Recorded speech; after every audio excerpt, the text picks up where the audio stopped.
như là mây, tình yêu thôi giờ đây hững hờ,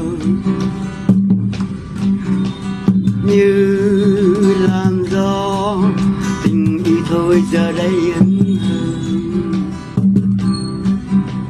Rồi một lần xa cách, một lần than trách, rồi còn tình bay mất là một người đi khuất. Tình chỉ còn cay đắng, chỉ còn xa vắng, chỉ còn mãi nắng vương cuối đường.